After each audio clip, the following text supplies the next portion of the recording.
Seeing that we're right at about 4:30, I will call the Evansville Vanderburgh Public Library Board of Trustees to order. It's 4:30 PM on May 9th. First item of business is the introduction and forum for visitors. I didn't see any. No visitors. Nope. Correspondence. I passed the yellow folder around. I don't know who all's seen it yet. Everybody think. We did. Everybody's seen it? Consent agenda. I'll entertain a motion to approve. So moved. Motion and a second. Discussion. I can send it. Well, I can think to it. you consent, okay. All those in favor signify by saying aye. Aye. Opposed? Motion carries. Governance. Recommendation of project for general obligation bond. You should have a memo. Page of it. It should be 44. Do I need to read this? So from the recommendation for a project for general obligation bond from the Building and Grounds Committee that consists of myself, Rick Cameron, and Joe Kiefer.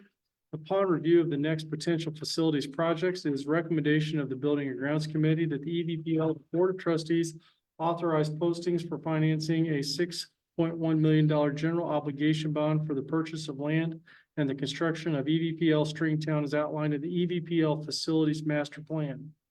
After lots of conversation and discussion, I'll just read what the rationale is listed here. The Stringtown project will provide a new location that will be appropriately sized for a neighborhood library location and will include ADA accessible spaces, which the current EVPL Stringtown does not include. The estimated work for this project is approximately $6.1 million. That comes in the form of a motion since it comes from the committee. Second. There is a second discussion. I would just add that in keeping with how we said we would move forward with these projects like this, that we broke them into single ones so that this would have to go back before city council for their approval and get the weigh in from the elected body. So I think this is just furthering down the road that we said we were going to further. It's in keeping with the facilities master plan. So any other discussions? Yeah, I'm looking at page, whatever this is, visitor counts. Mhm. Stringtown is by far the lowest visited. Why are we spending $6.1 million on it? Why don't we just close it and tell people to go somewhere else? Well, I certainly think that is an option, but I'm not sure that's an option. I mean, it's worthy of discussion. I think as we look at the that community that we serve, that this is a location that provides a lot of services to a community that desperately needs it probably. It is also probably driven down somewhat because of the facility itself. Yes. It's very inaccessible. It's hard to get into. We can't maintain the same kinds of projects, programming, books, and things that we do in some of the other ones that are more popularly hit. And, you know, some of those folks that would go to Stringtown, maybe going to other locations. We don't really know that, I don't think. We don't know how many people are just not going because it's not available. Yeah, I think some of the other feedback was that, I mean, as far as closing it and telling them to go to another location, most of the folks who do go to Stringtown don't have other access to the other libraries. So closing Stringtown would effectively close them off from the library in general, if I'm not mistaken. I think Heather and Scott and Lori probably know a lot more about that than I do, but just from our visit there, like Eric said, their public room was down a convoluted stairwell that was really not ADA accessible at all. And certainly no natural lighting to it. It was in the basement, basically. By public room, you mean meeting room? Mhm. Yep. Well, I've never understood why the public library should be doing public meeting rooms as part of its mission anyway. It's supposed to be doing books and audio books and things like that. I'm looking also at public meeting rooms. It's the lowest one, and public meeting rooms, study room attendance, it's the lowest one. Is it the facility or the fact that the neighborhood is simply developed in such a way that they don't use libraries and we're just wasting $6.1 million of taxpayer money? It's the facility largely. It's our Based on what smallest you- why do facility, you it's say our that? oldest facility. Why do you, have you done a study? Yeah, we did the facility study master plan. It was all brought up in there No, and we the had people in the conversations neighborhood with see how community much they read members. Books, What's that? people in the neighborhood, how much do they read books? Are they ever- If you put a Taj Mahal facility in there, are they going to just suddenly start reading when they weren't before? Possibly. I would say Taj Mahal is probably a stretch of the We're not, imagination. this isn't but- Taj Mahal budget, but yeah. It's $6.1 million, which to most people is a lot of money. Yeah. And what guarantees do we have that they actually are going to use it once it's built? I mean, it's not like a baseball diamond in the middle of Iowa, wherever it was. If you build it, they may not come. I think one of the things that will be key to the success there is the concept of neighborhood. Yes. And the fact that the facility is really small currently, it limits the opportunity for some types of collaboration. I know that Stringtown Branch has collaborated with EVSC's virtual academy students. They meet there regularly. They have provided some programming, but it's a very small group of students. I think that with a facility that's more accessible and maybe has a little more flexibility of space, it would offer opportunities to maybe collaborate with schools and other programming that might be in that neighborhood that we haven't had the opportunity to even explore. Additionally, when you said study room and meeting room, there are no study rooms in that space. So there's no opportunity for study room use to even be happening in that space currently. And why is having a study room and mission of the library, which is supposed to be doing books? Learning, education, That's a school. No, it's also. lifelong libraries. learning, continuous learning of any type. There's two issues. One, is the neighborhood ever going to use it at all, even if you build a great facility there? And the second one is, if you're going to build there, do you have to spend $6.1 million to build a brand new facility? We've proven on the east side that McCullough does perfectly fine in a shopping mall lease. Why can't we lease a storefront and have it there? We could have more space for probably a tenth of $6.1 million.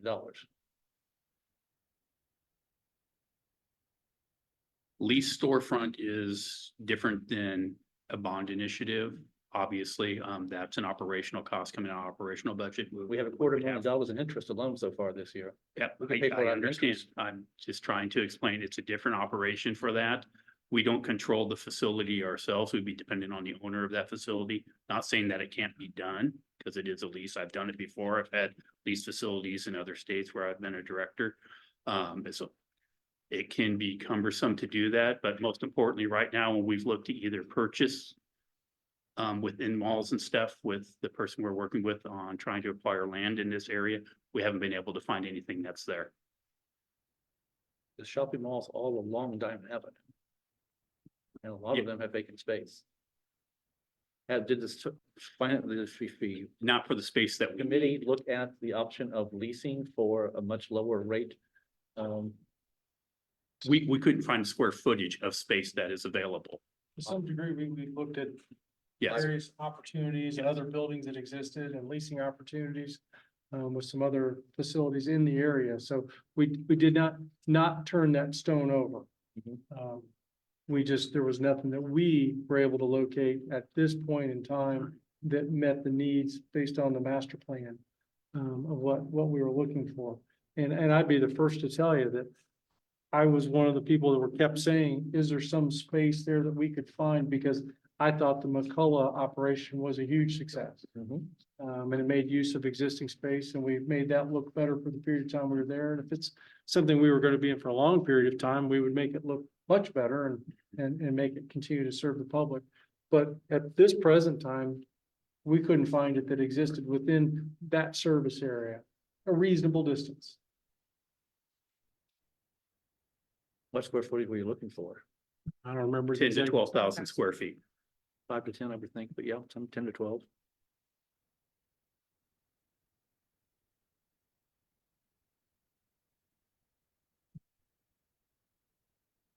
Any more questions or any more No. thoughts? Okay.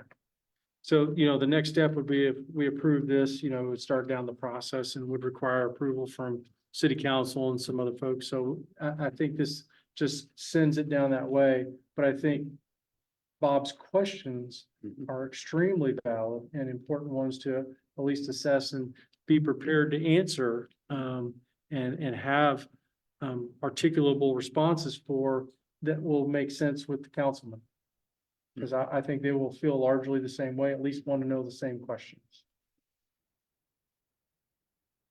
With that, if there is no additional questions, I'll call for the vote. All those in favor signify by saying aye. Aye. Aye. Opposed? Motion carries. Do they need a roll call vote on that because it has to do with the bond? Yes. Supposed to. Yes. Okay, Sorry. we'll call, good call, Warren. A roll call. We'll do a roll call vote. Yeah. And we'll just start down the table. Sabrina? Yes. Aye. Dr. Stubbs? Yes. Eric Williams, yes. Bob Musgrave, nay. Rick Cameron? Aye. Okay. Did we get that for the record? Excellent. All right, next item. Bond reimbursement resolution. It's listed in there, it's page 45. The resolution to allow us to reimburse for any costs that are spent on the front side of this, should the bond be issued. And that would be after the library, the city council looked at it. Mhm. Yes. Move to approve? Motion, second? Second. Is a second? All those in favor signify by saying aye. Aye. Opposed? Motion carries. Probably ought to do a roll call. Okay. All right, roll call vote. Sabrina? Aye. Dr. Stubbs? Aye. I say aye. Bob? If it goes to that point, I would say aye, so yes. Okay, Aye. Rick? Okay. Roll call vote. Unanimous. Okay, next item, report of appropriations. For the month end of April 30th, 2024, the balance of our budget is $12,083,000, $643, approximately 72% of the budget. If we were spending on a 1/12 percentage of the year, which we don't in all categories, it would equate to about 67%. So we are in alignment, and our difference is growing a little bit, about a percentage each month. But we still have several things that have not been submitted for payment yet this year. I will note before I go on to the investments that we did receive our circuit breaker tax credit estimates for 2024. And the estimate for our operating fund is a reduction of our tax levy of $2,152,000. So we'll be receiving approximately that amount less than what was certified at the beginning of the year. And then for our bond interest and redemption fund, that's only available when you're looking at the over 65 exemptions. All other taxes do not apply. So that'll be a small amount, and approximately $10,000. And then Willard has a deficit or a reduction of $252,750 to their tax levy for the year 2024. Now, again, those are all estimates, and those could change in the fall, but usually it's more, not less, as a rule.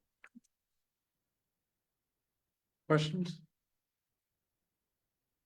The investments for 20, Question. yeah, go ahead. The library professional dues, it looks like that's mostly spent in the first quarter, is that right? For professional duties, Dues. dues, yes, I'm sorry.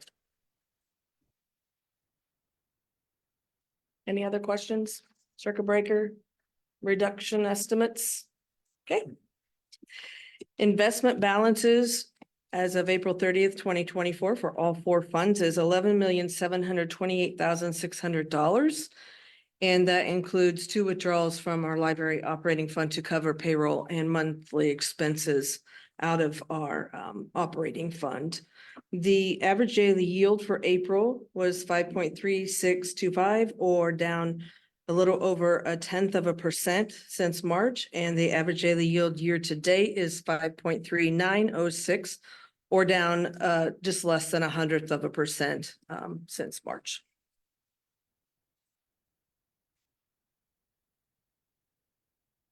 Approval of bills. Approval of bills.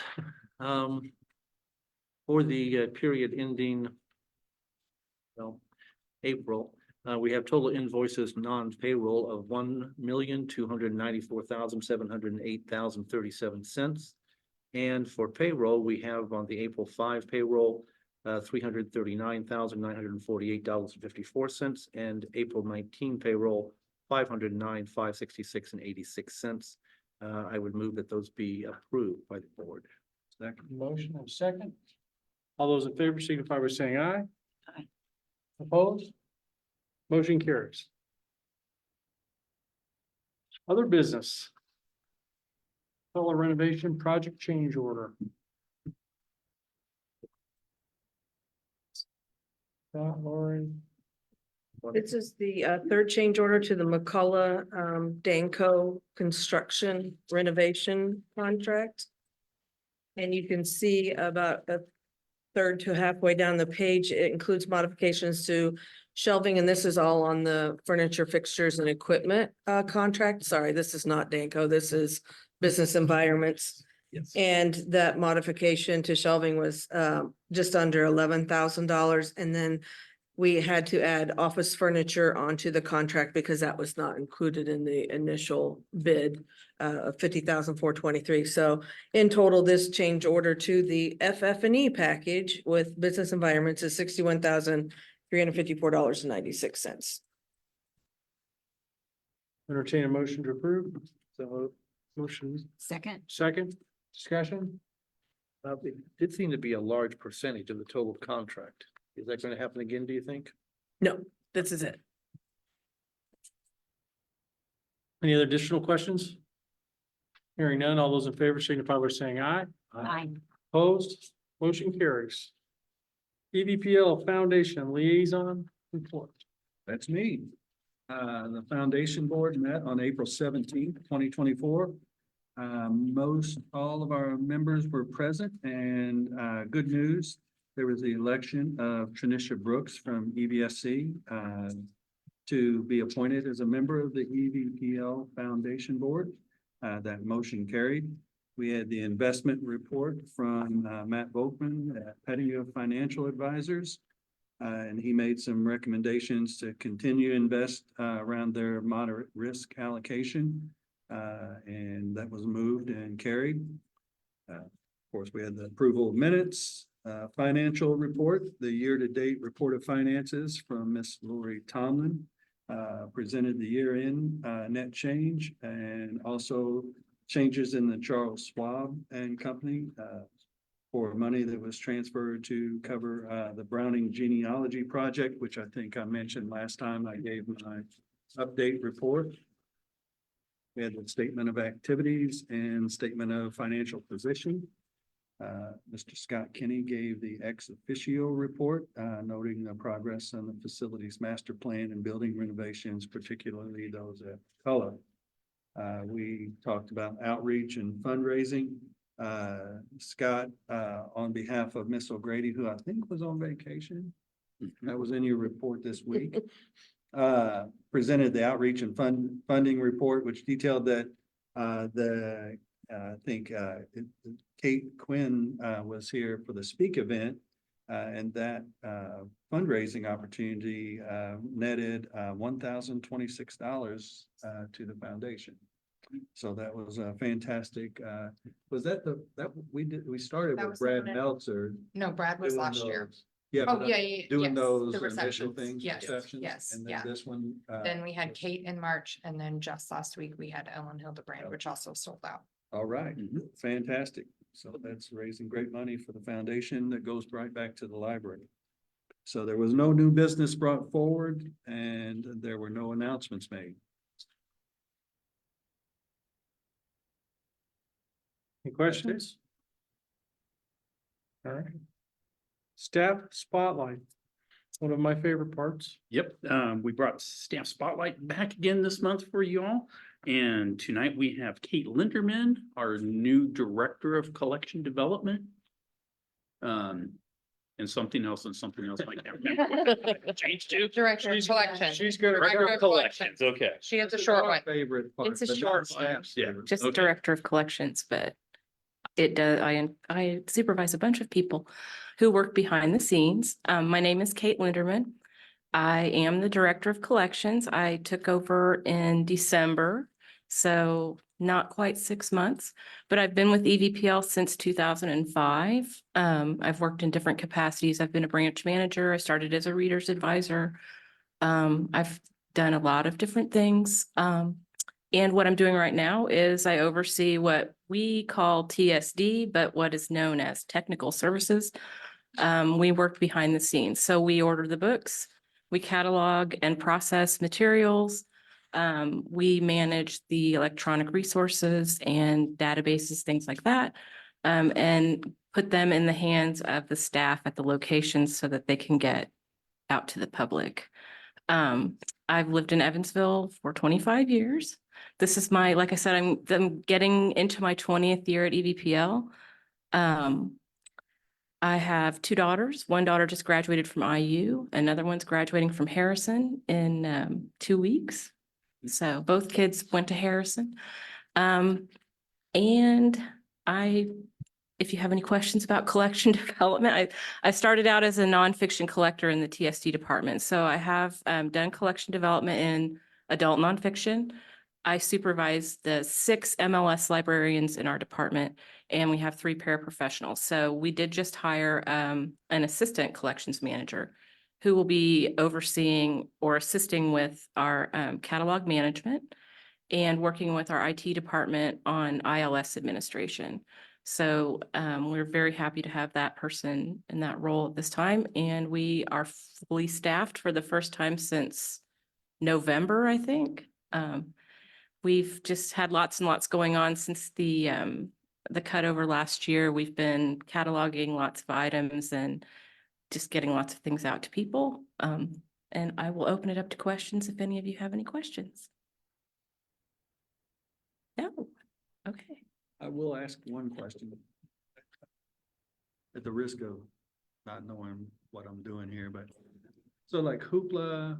Yeah. And those, do those revolve in your, are those Yes. cataloged through us? Yes. Or are they cataloged by another entity?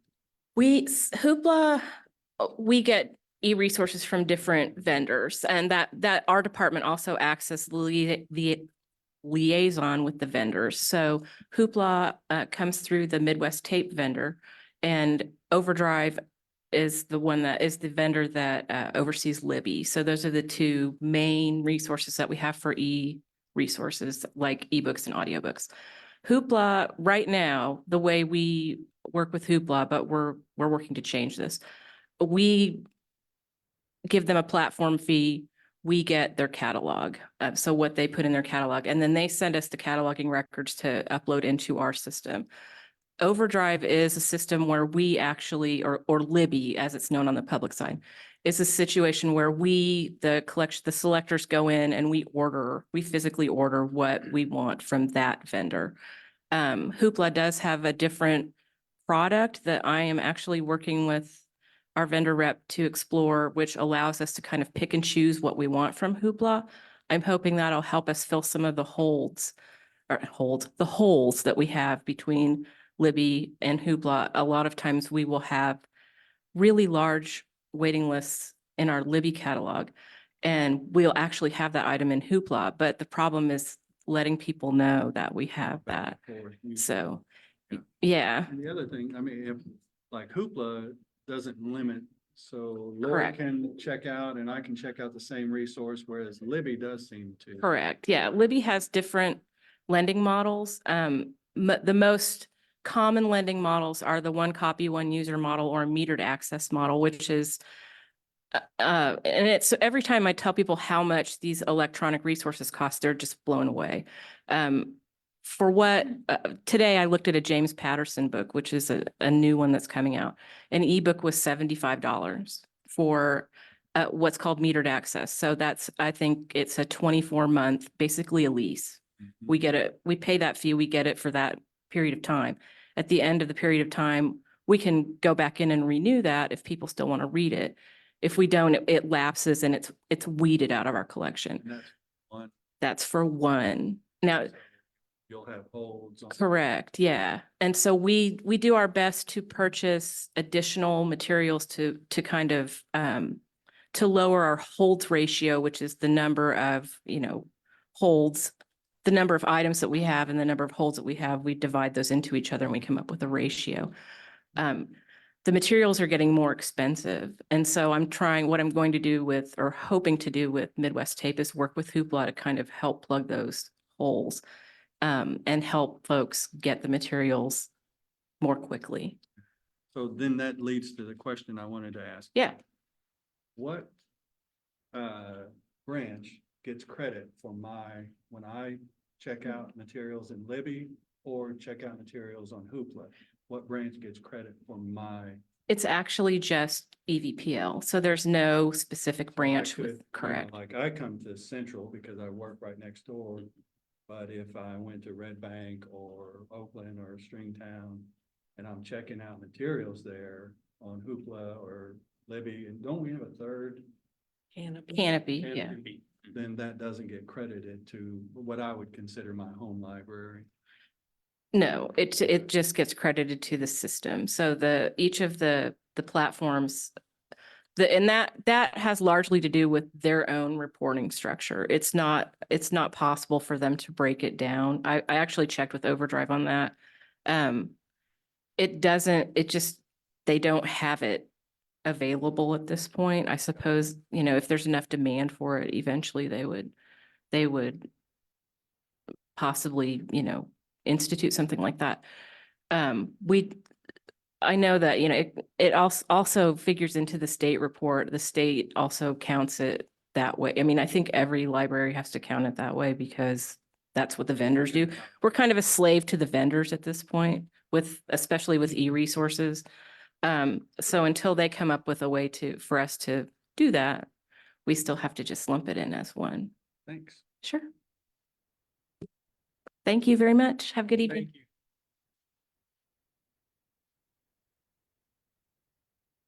Announcements.